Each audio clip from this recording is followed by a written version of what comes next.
We're under our 8th caution here at the Indianapolis 500. Telecast presented by GoDaddy.com. You saw it on Side by Side. The youngest man in the field, 19-year-old Sebastian Saavedra.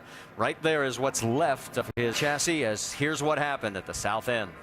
Quite a few times here today. Loses it right in the middle of the turn, goes off and ends up hitting the wall. And Sebastian did double duty here this weekend because he ran the Indy Lights race on Friday with his team and did a nice job. Finished 9th, I believe. Yes, he did. He finished 9th in that race, and unfortunately now he becomes our 11th car officially out of this race. Now, Marty, this will be interesting here because you're going about 30 to 32 laps under green with fuel. We're at lap 162 right now. These people that came in just close to probably, maybe about 4 or 5 laps ago before the restart, will they have enough laps underneath yellow here to be able to make it to the end? Remember when we recently told you that 3 of the Andretti Autosport cars are in the top 6? Look at Danica Patrick, guys, because she has now fought her way back to when the pit is open, and it is, they're going to bring her in. Going to give her some wing, fuel, tires. Who else comes in?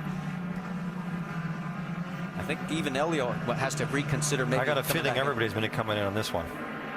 Well, here they come, led by race leader Dario Franchitti and Tony Kanaan. 60 miles an hour, the speed down pit road. Except Castroneves, I don't think he will come in. Let's go to Rick DeBrule. Yeah, Tony Kanaan brings it in. He had been complaining earlier that he said he just didn't have enough speed. But then Steve Horn got back. Stay with it, Jamie. It's a good stop. Dario can't stop. Just make it a good one. Dario down and away. It was a great stop. Franchitti. Marco got out in front of Tony. Picks up one. Wilkie Schechter, and here are the guys that stayed out. Mike Conway, just Castroneves is now 3rd. Graham Rahal in 4th. Take a look again at this little nudge on pit lane. Right there. That could be more than a little nudge. I think it's out on the front of the target machine. Scott Dixon's going to have again. Watch him, Ray. He was almost going to collect the whole Penske team. And then here is the race off pit lane, and there you can see we have 1st remaining. We told you the top 4 stayed out. Back here at the motor racing capital of the world, you saw on Side by Side Will Power have time to change just 1 tire. Vince Welch is checking on that for us to get us an update. He is now last car on the lead. We're getting ready to go back to green. It's Mike Conway, Justin Wilson, Elio Castroneves, Graham Rahal, the top 4. Green. And you heard it. We're back to green with Dario Franchitti and Marco Andretti, 5th and 6th.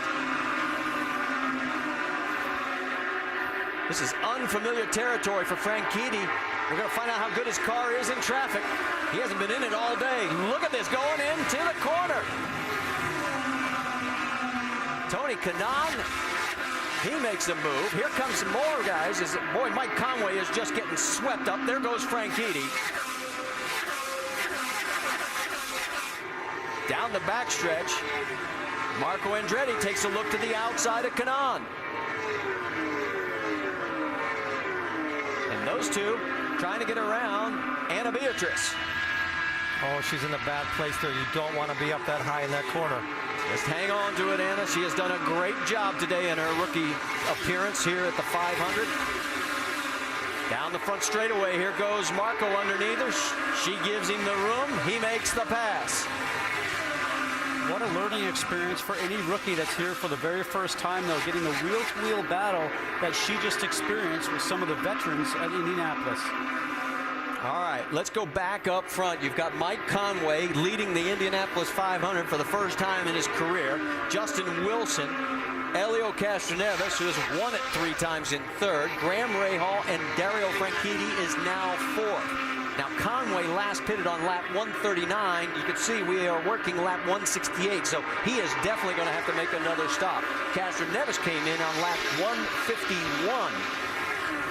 But the yellows can really play an important part here, and we've had quite a lot of those today. And the later you get in the race, the more people get aggressive, and the more aggressive you get, you start taking risks. It'll happen. And also remember, we don't have the cockpit adjustable fuel trim for the drivers any longer, so he could not dial back on the knob like he did last year and go from full fuel, stay down to 95 or 94%.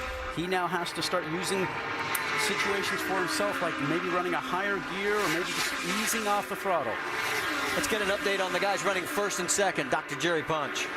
That would be the driver and Ron Bowl teammates of Mike Conway and Justin Wilson. How about this little American team from Indiana that's done it the hard way? 11 years ago with one car, one engine, and a few volunteers. Now 4 cars in the field, and the top 2 on the podium are theirs. They say they can go to lap 188 to 190, possibly on fuel. If they were to get a yellow, they may make it to the checkered flag, and that would be the upset of upsets here at Indy. Well, Mike Conway is now the 199th different driver to lead here at the Indianapolis 500. He is our 6th different leader today, and we've had 11 lead changes. All right, take a look at the top of your screen. The number you see next to the driver is how many push to pass they have left. You can see Alex Lloyd, for example, with 15, Townsend Bell with only 3. So that gives you an idea as these guys are really starting to burn them up. That is Graham Rahal. Rahal running in 4th.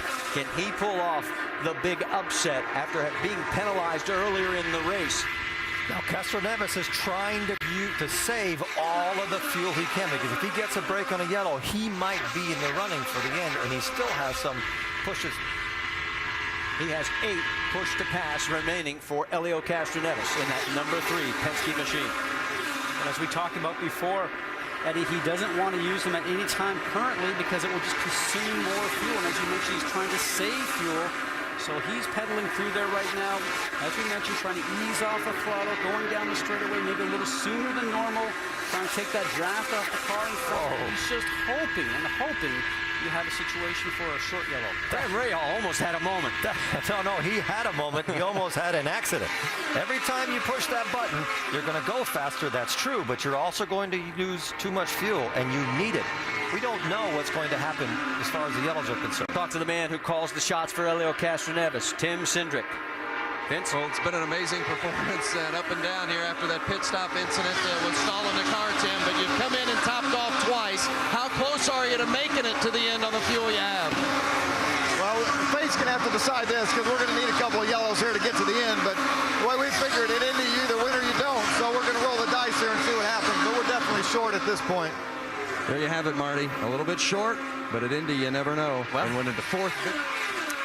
Yeah, and we'll just have to find out because, as they say, I mean, if we get a 9th caution, it could help a lot of these guys as we are approaching, well, you can see right there, 172 of 200 laps as we go side by side.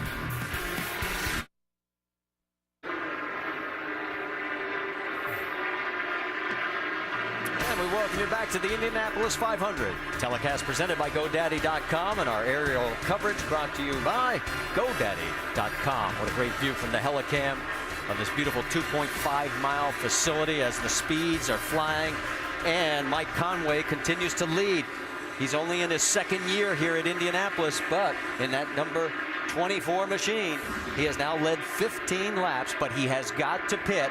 He finished 18th last year on the lead lap, and he's going to have to make a green flag stop because he is running out of fuel. Well, he led his first laps at the Indy 500, and that is an accomplishment. And here he comes, so he'll surrender the lead to Justin Wilson. Let's send it to Dr. Jerry Punch. Marty, they were hoping to go about 5 or 6 laps more, but he just couldn't. They did a recalculation on the fuel mileage. He's not getting nearly as good a fuel mileage as his teammate, Justin Wilson. The 26-year-old English driver will come down and make his final stop of the day. No major adjustments, a little bit of air pressure change on the car. But for this team, now they are going to make a half a turn on the front wing as he is on their way for his final stop. Teammate Wilson still on the track for 4 or 5 more laps. Yes, 1st, 2nd, and 3rd are definitely going to have to potentially make another stop. Certainly, you're looking at Wilson, Castroneves, and Graham Rahal on lap 151, 55, and 54, respectively. The guy in the catbird seat is 4th place, Dario Franchitti. He last stopped at 163. Let's take a look at our Firestone lap leaders because we've had a total of 7 of them here in the race. And we've had a total of 12 lead changes. Dario Franchitti, as you can see, has led far and away the most laps. And surprisingly, Mike Conway in 2nd with 15. All the way down to Marco Andretti with 1. Well, you saw that onboard view of Dario. He does not look like that car is stressed or he is not flogging at all. I think he knows those three in front of him, they have got to pit if this stays green. Definitely, and he knows that he has a big advantage on Marco. Let's check in on Tony.